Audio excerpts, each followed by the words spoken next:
नमस्कार, आप सभी का मेरे चैनल स्वेट्स पैशन पे पुनः स्वागत है। इस हफ्ते थोड़ा सा वीडियो लेट हो गया, इसके लिए मैं क्षमा प्रार्थी हूँ। आज का जो टॉपिक है वो है इम्पैक्ट ऑफ ग्रीन रेवोल्यूशन। इसके पहले जो मैंने टॉपिक दिया था वो था ग्रीन रेवोल्यूशन के कंसेप्ट के बारे में, कैरेक्टरिस्टिक्स के बारे में, पर उसका इम्पैक्ट जानना भी हमें बेहद ज़रूरी है, क्योंकि इंडियन सोसाइटी पे उसके क्या पॉजिटिव इम्पैक्ट पड़े, क्या निगेटिव इम्पैक्ट पड़े, वो जानना हमें ज़रूरी है। तो चलिए स्टार्ट करते हैं आज का ये वीडियो, जिसमें हम जानेंगे ग्रीन रेवोल्यूशन के अलग अलग इम्पैक्ट्स के बारे में। पर उससे पहले आप सभी से ये रिक्वेस्ट है कि आप प्लीज़ मेरे चैनल को अभी तक सब्सक्राइब नहीं किए हैं तो सब्सक्राइब करिए चैनल को, आप दूसरों से शेयर करिए और प्लीज़ एक लाइक ज़रूर कर दीजिए। तो चलिए चलते हैं अपने इस वीडियो की तरफ। इम्पैक्ट ऑफ ग्रीन रेवोल्यूशन, हरित क्रांति के क्या प्रभाव हैं, ये हम इस टॉपिक में देखेंगे। तो आमतौर पर सभी मानते हैं कि हरित क्रांति ने भारत को अनाज की कमी के देश से, जहाँ पर खाने के बहुत ज़्यादा प्रॉब्लम्स थे, फूड ग्रेन्स की इतनी ज़्यादा कमी थी, एक ऐसे देश में बदल दिया जो आत्मनिर्भर और आत्मसंतुष्ट हो गया। खाद्यान्न के मामले में आत्मनिर्भर और आत्मसंतुष्ट हो गया। हम अपने कंजम्पशंस को तो फुलफिल किए ही, साथ में हम उसके कलेक्शन, अनाज इकट्ठा होने पे भी एम्फसाइज करने लगे। कहाँ तक पहले हमें खाने को नहीं मिलता था और कहाँ अब हम उसके जो कलेक्शन होता है उस पे भी काम करना शुरू कर दिए। यह परिवर्तन उन महत्वपूर्ण तकनीकी सुधारों का नतीजा था जो ऑलमोस्ट 1960 के दौर के मध्य से, ऑलमोस्ट कहा जाता है कि 1960s के जो बीच का दौर था वहाँ से शुरू हुआ और भारतीय कृषि में इन नई नई तकनीकी सुधारों को अपनाया गया। हरित क्रांति वाली नई कृषि रणनीति लागू करने का समय, इसके पीछे काम कर रहे राजनीतिक और आर्थिक कारक इत्यादि प्रश्नों पर काफ़ी बहस चली। बहुत वास्ट काम हुए हैं ग्रीन रेवोल्यूशन के एनालिसिस पे, कि ग्रीन रेवोल्यूशन पे हम लोगों ने ये तो देखा कि प्रोडक्शन बहुत बढ़ गया, हमारे नीड्स फुलफिल होने लगे, हमारा कलेक्शन बढ़ गया, प्रोडक्शन और प्रोडक्टिविटी बढ़ गई, पर वाकई इसके और क्या क्या इम्पैक्ट पड़े इस हरित क्रांति के, उस पे बहुत ज़्यादा बहस हुई। सिर्फ ऐसा भी नहीं कि कोई प्रोसेस जो होते हैं उनके सिर्फ सकारात्मक पहलू होते हैं, उन सकारात्मक पहलुओं के साथ साथ बहुत सारे नकारात्मक पहलू भी होते हैं। जैसे कृषि के विकास के स्वरूप विभिन्न कृषि वर्गों की स्थिति उत्पन्न हुई, खास तौर पर गरीबों और सरकारों के लिए वर्गीय संतुलन जैसे मुद्दे पर तीव्र बहसें हुई। अब हम यहाँ पर हरित क्रांति के बहुत सारे मुद्दों को पढ़ेंगे, उसके हम इम्पैक्ट को पढ़ेंगे। तो चलिए स्टार्ट करते हैं। इम्पैक्ट जानने से पहले मुझे ये बताना बहुत ज़रूरी था कि किस तरह से पॉजिटिव और निगेटिव इम्पैक्ट्स पढ़े। तो सबसे पहले increase in production and productivity, की उत्पादन और उत्पादकता में वृद्धि हुई। मैं यहाँ पर इम्पैक्ट ऑफ ग्रीन रेवोल्यूशन के पॉजिटिव और निगेटिव दोनों इम्पैक्ट को साथ साथ लिखी हूँ, अलग से हेडिंग डाल के मैंने नहीं लिखा है, सीधे इम्पैक्ट्स मैंने यहाँ पर दिया है। तो समझाने के क्रम में मैं ये बताऊँगी कि कहाँ पर इसका पॉजिटिव इम्पैक्ट देखा गया और कहाँ पर निगेटिव इम्पैक्ट देखा गया। तो increase in production and productivity की उत्पादन और उत्पादकता में वृद्धि देखी गई। तो जो हाई यील्डिंग वेराइटीज ऑफ जो सीड थे was restricted to only 5 crops. सिर्फ 5 क्रॉप में, शुरू में जब ये ग्रीन रेवोल्यूशन का दौर चला तो सिर्फ 5 क्रॉप्स में व्हीट, राइस, ज्वार, बाजरा और मेज, इन 5 क्रॉप में ही high yielding varieties of seed use किए गए थे। Therefore non food grains were excluded from this category. तो इस कैटेगरी से जो गैर खाद्यान्न है वो इस श्रेणी से बाहर रखे गए। और जो मेन 5 क्रॉप्स हैं, व्हीट, राइस, ज्वार, बाजरा और मेज, ठीक है, इसको हिंदी में मैं बोल देती हूँ गेहूं, चावल, ज्वार, बाजरा और मक्का, यहीं तक ये ग्रीन रेवोल्यूशन का इम्पैक्ट मेनली इन 5 अनाजों पे देखा गया। Food grains output increased from, देखा गया कि अगर तीसरी जो पंचवर्षीय योजना चल रही थी भारत में, थर्ड 5 ईयर प्लान में, उस समय फूड ग्रेन्स आउटपुट जो था वो 81.0 मिलियन टन्स था, और 9वीं पंचवर्षीय योजना आते आते तक 2003 मिलियन टन्स प्रोडक्शन बढ़ा। आप देख लीजिए कि 81 मिलियन टन से 2003 मिलियन टन्स तक प्रोडक्शन बढ़ा। तो ये हम सभी जानते हैं कि हरित क्रांति के फलस्वरूप प्रोडक्शन बहुत ज़्यादा बढ़ा। अब ये तो टोटल फूड ग्रेन्स प्रोडक्शन की मैं बात करी थी। अब पर्टिकुलरली वीट प्रोडक्शन की बात की जाए, गेहूं के उत्पादन की बात की जाए, तो थर्ड 5 ईयर्स प्लान में 11.1 मिलियन टन जहां गेहूं का उत्पादन होता था, 9वीं पंचवर्षीय योजना आते आते ये उत्पादन 71.3 मिलियन टन्स तक चला गया, 71.3 मिलियन टन्स तक चला गया।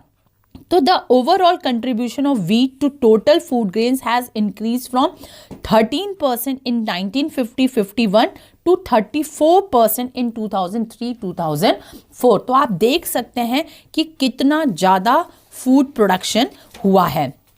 इसके आगे देखते हैं कि इस नई रणनीति के नतीजे जल्दी आने लगे।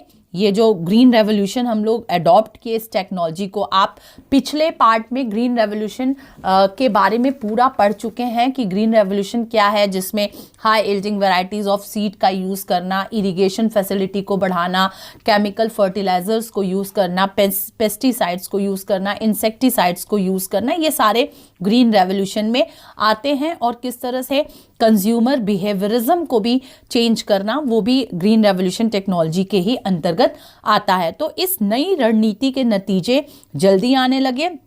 अब देखते हैं, मैं यहाँ पर फिर एक डेटा दी हूँ कि 1967-68 और 70-71 के बीच कुल अनाज या खाद्यान्नों का उत्पादन 35% बढ़ गया। देखिए कितना ज़्यादा बढ़ गया।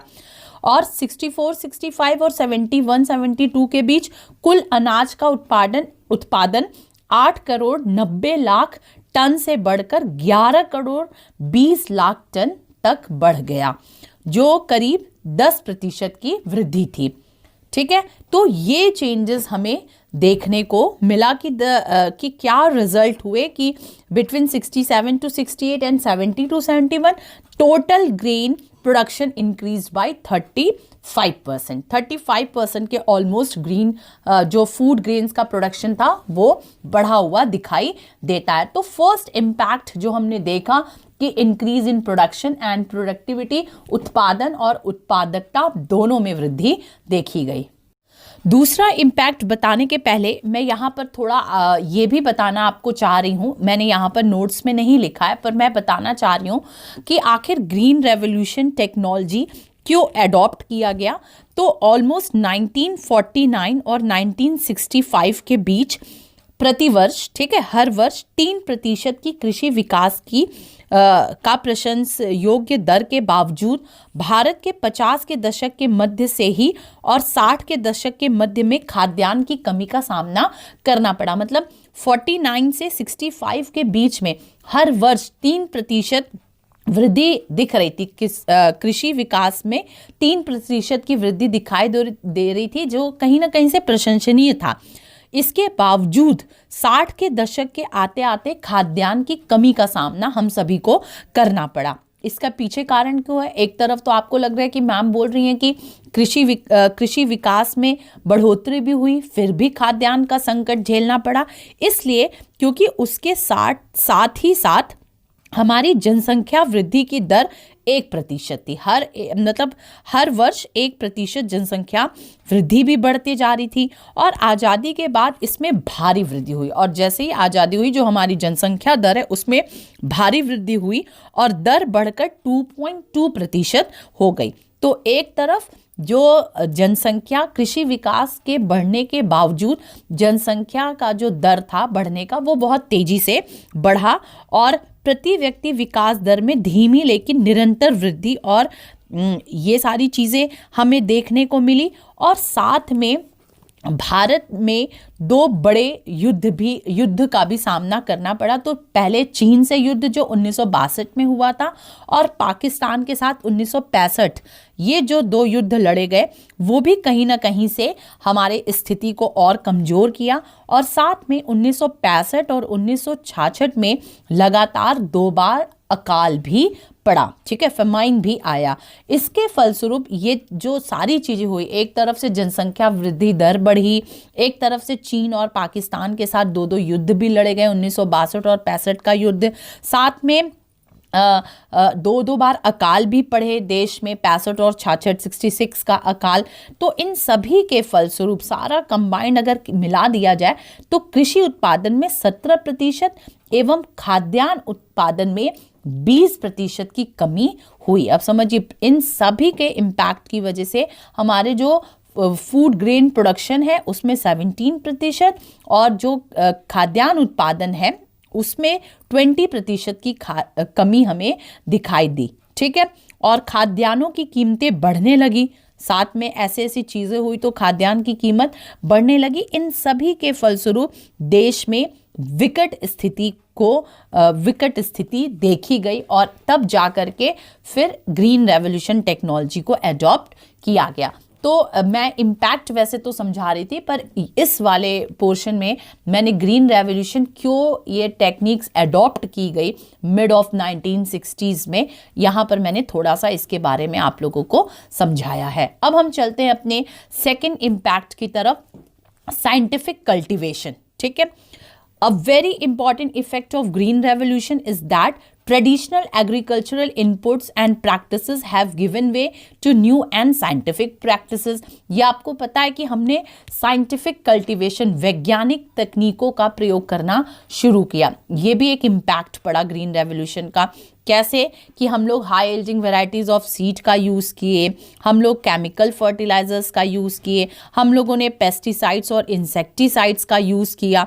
इस तरह से एक मैं डाटा यहाँ पर दी हूँ कि 1966 और 67 में 1.66 मिलियन हेक्टेयर से तेजी में वृद्धि हुई बीजों में, ठीक है। हाई एल्डिंग वेराइटीज़ ऑफ सीड का हम लोगों ने इस तरह से यूज़ किया कि consequently under HYV seeds increased sharply from 1.66 million hectares in 1966 and 67। तो इस तरह से साइंटिफिक कल्टीवेशन एक इम्पैक्ट पड़ा कि किस तरह से हम लोगों ने वैज्ञानिक तकनीकों का प्रयोग करना शुरू किया।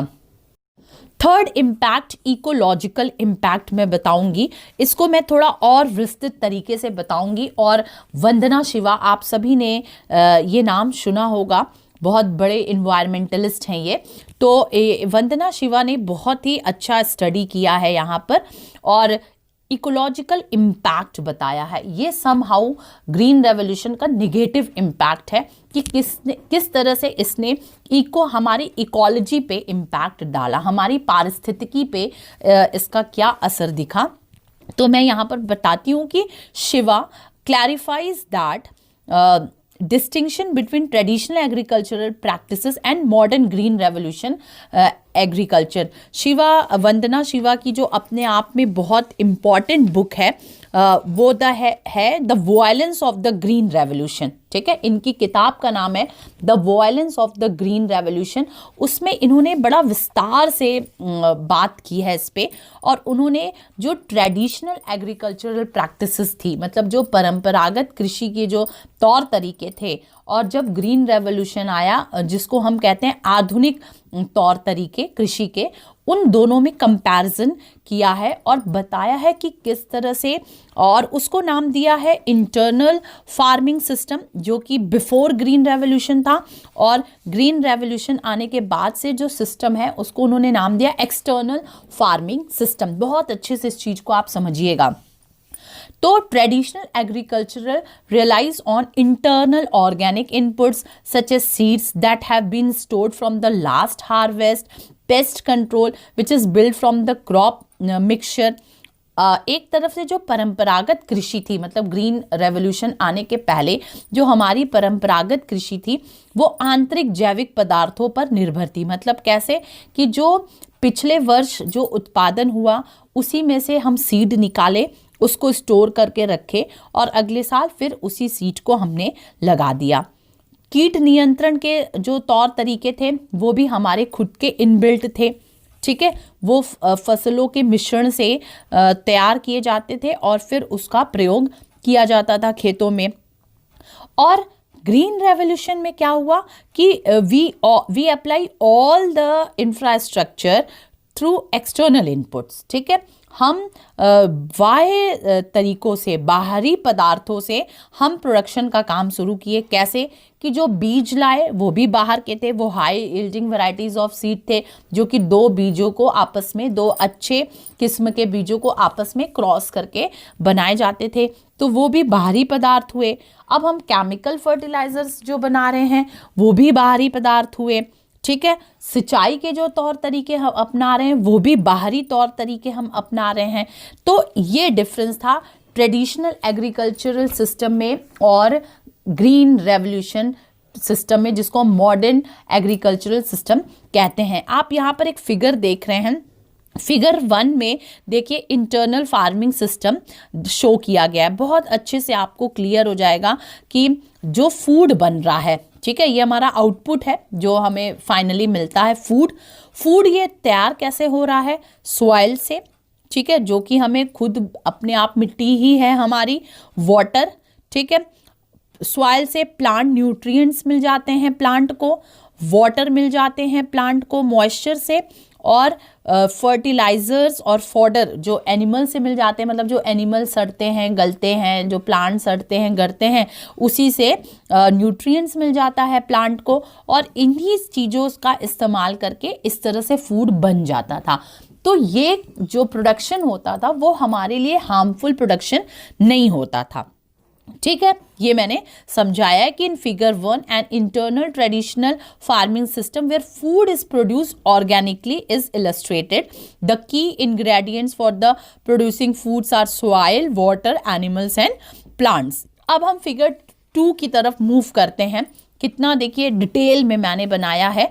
ये सोर्स मैंने लिया है वंदना शिवा की किताब the violence of the green revolution से, जो कि जेड बुक्स पब्लिकेशन न्यूयॉर्क से पब्लिश था। याद रखिएगा वंदना शिवा की book the violence of the green revolution, नाम से ही आपको समझ में आ जाएगा कि ये निगेटिव इम्पैक्ट के बारे में बात करती हैं। तो एक्सटर्नल फार्मिंग सिस्टम कैसे है कि देखिए पहले बीच वाले पे आप ध्यान दीजिए, high yielding varieties of seed जो है, ठीक है, इस सीड से ही हमें प्रोडक्शन होना है। अब इस सीड में क्या क्या मिल जा रहा है? केमिकल फर्टिलाइजर्स मिल रहे हैं जो कि अपने आप में बाहरी सोर्स हैं, ठीक है। पेस्टिसाइड्स मिल रहा है, it is itself external input, okay. Herbicides, dams for the intensive farming, अब डैम्स बनाए गए, ठीक है। इरिगेशन भी तो अपने आप में ग्रीन रेवोल्यूशन का एक पार्ट था। तो इस इरिगेशन फैसिलिटी को इम्प्रूव करने के लिए बड़े बड़े डैम्स बनाए गए, और आपको पता है कि डैम्स बनाने में बहुत सारे चीज़ों का नुकसान हुआ। हमारा वाटर डिप्लीशन लेवल बहुत ख़त्म हुआ है, बहुत सारे रिहैबिलिटेशंस मतलब माइग्रेशन हुए हैं और उनको उतना पुनर्स्थापना उनकी नहीं हो पाई है। तो इन सब चीज़ों से इकोलॉजिकल इम्पैक्ट क्या पड़ा कि ग्रीन हाउस गैस बहुत ज़्यादा मात्रा में निकले, जिससे कि एटमॉस्फेरिक पॉल्यूशन हुआ, क्योंकि ये जो केमिकल फर्टिलाइजर्स थे वो ग्रीन हाउस गैसेस को, जो CFC गैस भी हम कहते हैं, क्लोरोफ्लोरोकार्बन गैस और ग्रीन हाउस गैस, उसका उत्सर्जन बहुत ज़्यादा हुआ। फिर सॉइल फर्टिलिटी के, जो सॉइल की फर्टिलिटी है वो भी बहुत हद तक ख़त्म हो गई। फिर माइक्रोन्यूट्रिएंट्स डिफिशियंसी हुई, सॉइल की टॉक्सिसिटी बढ़ी, डीसर्टिफिकेशन, वाटर डिप्लीशन, जो कि इटसेल्फ बहुत बड़ा इकोलॉजिकल इम्पैक्ट पड़ा। डीसर्टिफिकेशन मतलब कि मरुस्थलीकरण, भूमि का बंजर होना। तो आपको पता है कि वाटर डिप्लीशन अगर होगा तो डीसर्टिफिकेशन अपने आप चीज़ें होंगी। और साथ में पेस्टिसाइड्स कॉन्टामिनेशन, आप जान रहे हैं कि बहुत मात्रा में अगर पेस्टिसाइड्स यूज़ हो रहा है तो वो उस फूड में भी जा रहा है, सॉइल में भी जा रहा है, अंडरग्राउंड वाटर में भी जा रहा है।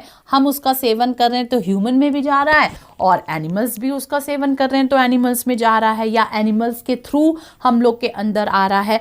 तो इस तरह से जो इकोलॉजिकल इम्पैक्ट है ग्रीन रेवोल्यूशन का, उसको वंदना शिवा ने बहुत ही ब्यूटीफुली तरीके से एक्सप्लेन किया है। तो मैंने यहाँ भी इकोलॉजिकल इम्पैक्ट को डिस्कशन आपके साथ इसका डिस्कशन किया। अब हम आते हैं अपने अगले पॉइंट की तरफ, अगले इम्पैक्ट की तरफ ग्रीन रेवोल्यूशन के, और वो है मोर इनइक्वलिटी अमंग फार्मर्स, कि कृषकों के बीच में बहुत मात्रा में असमानता नजर आने लगी। ठीक है, कैसे कि the new technology requires a huge amount of investment which can only afforded by big farmers. आपको पता है कि पेस्टिसाइड्स यूज़ करना है, इरिगेशन फैसिलिटी बहुत अच्छी यूज़ करनी है, केमिकल फर्टिलाइजर्स बहुत अच्छे यूज़ करने हैं, तो जो अपने आप में अच्छे फाइनेंशियल स्टेटस में जो किसान होंगे वही तो इन सब चीज़ों का इस्तेमाल करेंगे।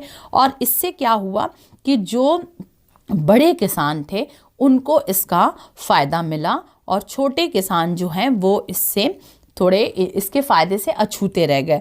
तो देखा गया कि जो बड़े किसान थे वो ऑलरेडी बड़े थे आर्थिक रूप से, और वो और ज़्यादा समृद्ध हो गए, और जो छोटे किसान थे वो वैसे ही गरीब थे और वो और ज़्यादा गरीब हो गए।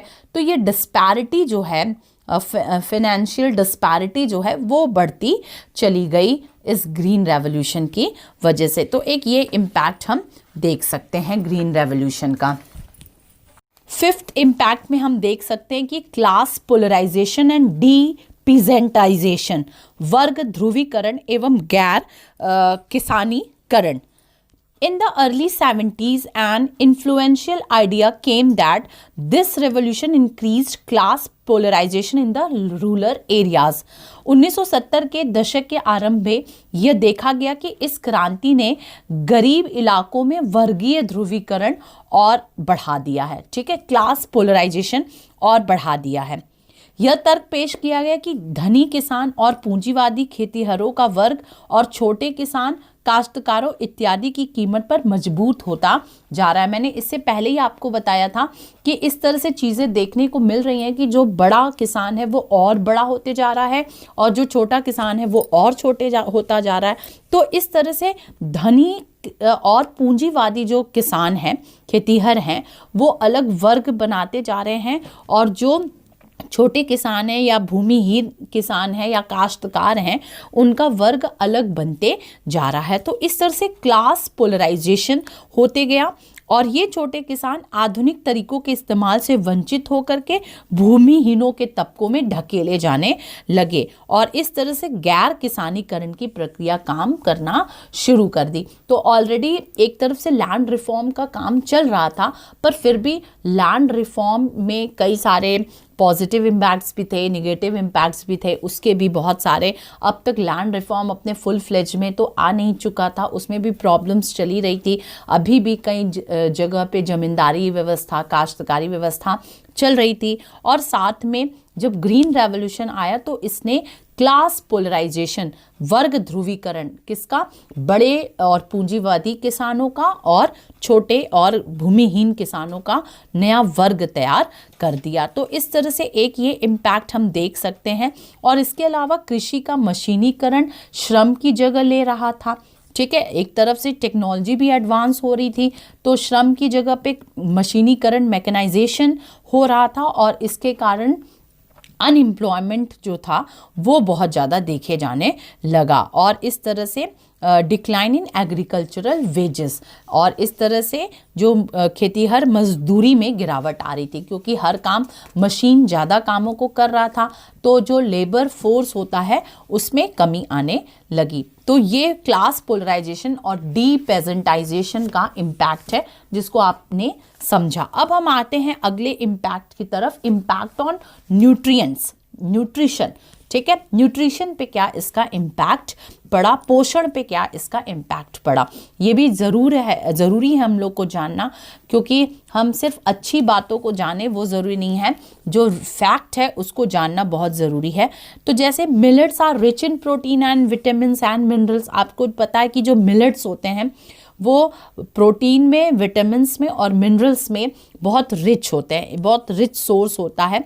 इसी तरह से सिंह का कंट्रीब्यूशन है, मैंने रेफरेंस में यूज़ किया है ये सिंह वर्ड, मैंने नीचे भी दिया, KP Singh, A Mishra and H.N.. Mishra की ये स्टडी है, तो इसलिए सिंह एट ऑल लिखा जाता है। Reports proteins in millets as a good source of essential amino acids and dietary minerals like phosphorus, calcium, iron and zinc. तो जो मिलेट्स होते हैं, मैंने बताया कि ये रिच सोर्स ऑफ प्रोटीन होते हैं, विटामिन्स होते हैं, मिनरल्स होते हैं, और इसमें अमीनो एसिड और फॉस्फोरस और कैल्शियम, आयरन, जिंक ये सभी पाए जाते हैं। जो रफ राइस होता है, ठीक है, जो रफ राइस, इसलिए देखिए आपको सजेस्ट भी किया जाता है कि आप रफ राइस खाइए या ब्राउन राइस खाइए। पॉलिश्ड राइस जो मार्केट में बिकता है उसका कम प्रयोग करिए। पहले के लोग नहीं, कहा जाता है ना कि मोटा अनाज खाते थे तो स्वस्थ रहते थे। आज हम मोटा अनाज खाना बंद कर दे रहे हैं। हम दाल पॉलिश्ड खा रहे हैं, राइस पॉलिश्ड खा रहे हैं, हम एकदम चक्की का महीन पिसा हुआ आटा खा रहे हैं, तो इसलिए हमें बहुत सारी प्रॉब्लम्स भी हो रही है।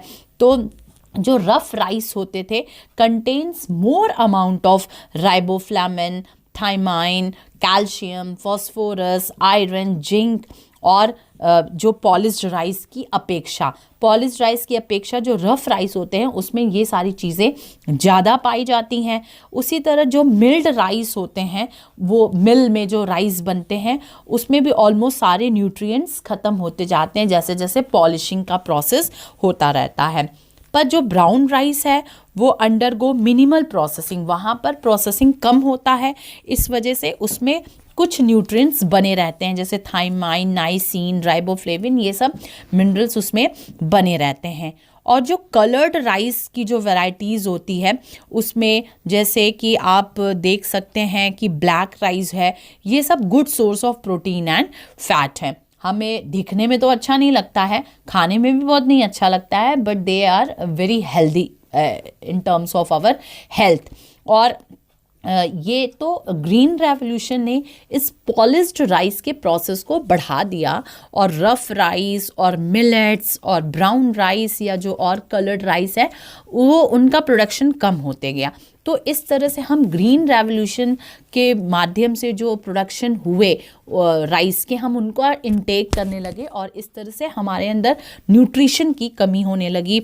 Anaemia due to iron deficiency is the most serious health issue among all other deficiency disorders. और सबसे ज़्यादा एनीमिया देखा गया। और आपको पता है कि एनीमिया की कमी से बहुत सारी प्रॉब्लम्स आती हैं। रिप्रोडक्टिव सिस्टम रिड्यूस होने लगता है, प्रीमेच्योर बर्थ होने लगता है, लो बर्थ वेट होता है, लो फिजिकल डेवलपमेंट होता है, मोटर डेवलपमेंट जो हमारे होते हैं, ब्रेन के डेवलपमेंट, वो भी कई हद तक कमज़ोर होने लगते हैं। तो ये हम देख सकते हैं इम्पैक्ट ऑन न्यूट्रिशन। अब हम आगे बढ़ते हैं, impact on the availability and consumption of food grains. इस पे क्या इम्पैक्ट पड़ा? तो the per capita net availability of food grains increased over the years. The per capita net availability of rice increased for 58 kg per year in 1957 to 69.3 kg per year in 1900, almost 1970। ठीक है, तो यहाँ पर देखिए मैंने थोड़ा सा गलत लिख दिया, आप इसको 1970 समझिएगा। स्कैन चूँकि मैं कर चुकी हूँ इसलिए आप इसको करेक्ट कर लीजिएगा, 1970। ओके, तो आप देखिए कि जो अवेलेबिलिटी है पर प्रति व्यक्ति, जो उपलब्धता है, वो ऑब्वियस सी बात है ग्रीन रेवोल्यूशन में बढ़ी। मैंने स्टार्टिंग में ही बताया कि प्रोडक्शन में इंक्रीमेंट हुआ ग्रीन रेवोल्यूशन से। तो नेचुरली है कि पर कैपिटा होता है या प्रति व्यक्ति जो होता है वो अवेलेबिलिटी बढ़ी। जैसे 1951 के दौर में हर व्यक्ति को ऑलमोस्ट अगर 58 kg मिलता था राइस हर साल, तो ये 69.3 kg हर साल हो गया। सोचिए इतना बढ़ा।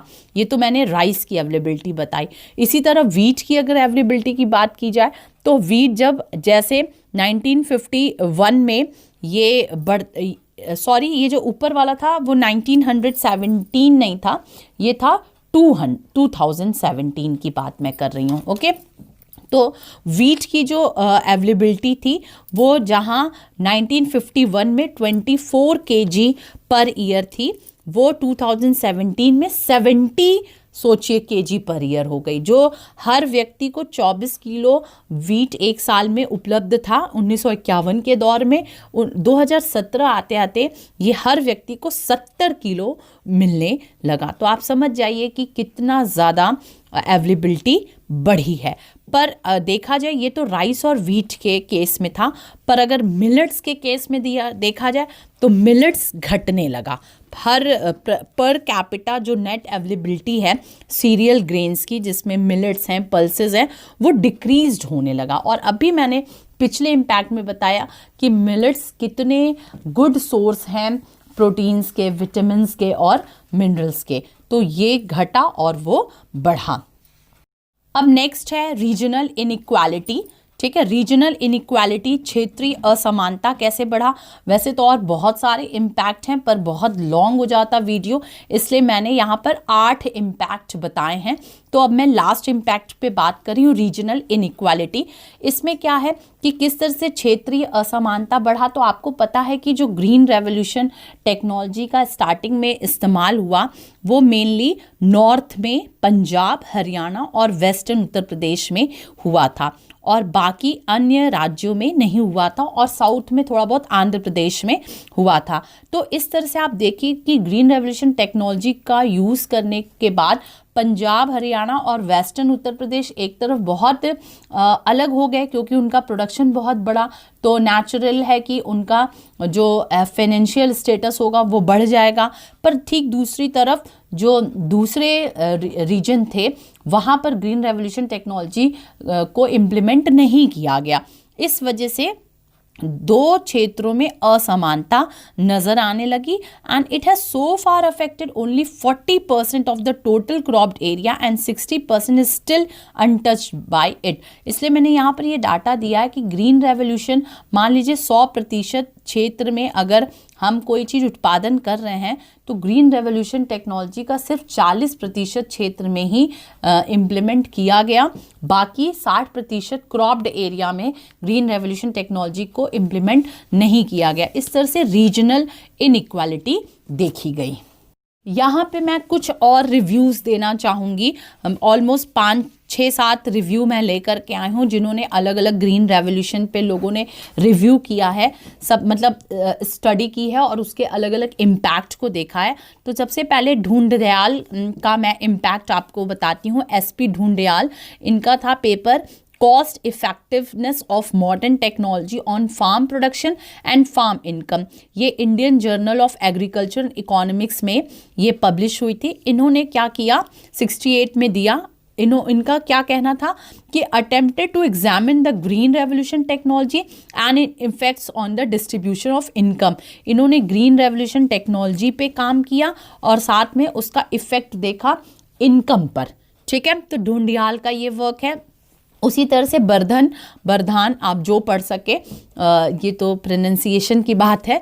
तो बर्धन ने अब स्टडी की है 1970 में, और इनकी स्टडी से पता चलता है कि has pointed out for improving the economic condition of people belonging to weaker section of the rural population.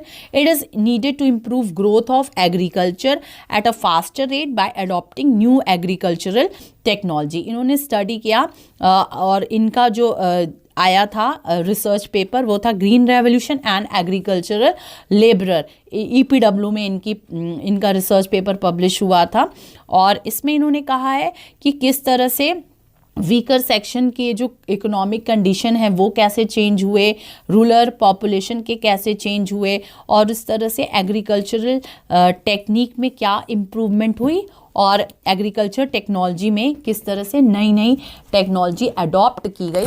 इन सब चीज़ों पे इनका काम है बर्धन का।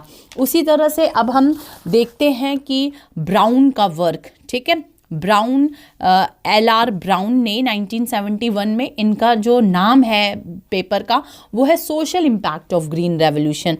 देखिए इनके पेपर का नाम ही है social impact of green revolution. इन्होंने क्या देखा कि while evaluating the social impact of green revolution has pointed out that the commendable achievement gained in production of crops and self sufficiency in cereal crops production, कि किस तरह से भारत जो है वो सेल्फ सफिशिएंट कंट्री बन जाता है सीरियल क्रॉप्स के प्रोडक्शन में। And the another impact has been the creation of social tension. तो एक तरफ तो प्रोडक्शन बढ़ा, पर एक तरफ सोशल टेंशन भी बढ़ा, क्योंकि मैंने पिछले ही बताया कि रीजनल डिस्पैरिटी बनी, पोलराइजेशन देखा गया, बिग फार्मर और स्मॉल फार्मर्स के दो क्लास बन उभर करके सामने आए, तो इन सब चीज़ों पे ब्राउन की स्टडी है। उसी तरह हरार की स्टडी है। हरार ने ग्रीन रेवोल्यूशन, ये नाम ही है इनके काम का, उसमें देखा है impact of green revolution and it's achievement. He has pointed out that green revolution has constructive, positive and long term influence in increasing the quality of food available. तो इन्होंने ग्रीन रेवोल्यूशन के पॉजिटिव इम्पैक्ट पे ही काम किया है और देखा है कि ग्रीन रेवोल्यूशन टेक्नोलॉजी का बहुत लंबा असर देखा क्वालिटी ऑफ फूड में, कि किस तरह से फूड की क्वालिटी बढ़ी और प्रोडक्शन बढ़ा। उसी तरह से चोपड़ा का वर्क है, इनकी जो बुक है वो है green revolution in India, a study of Punjab, Haryana, Uttar Pradesh and Bihar. इसी पे इन्होंने काम ही किया इन 4 स्टेट पे, और ये डिस्क्राइब करते हैं कि green revolution as an important phase in agricultural development.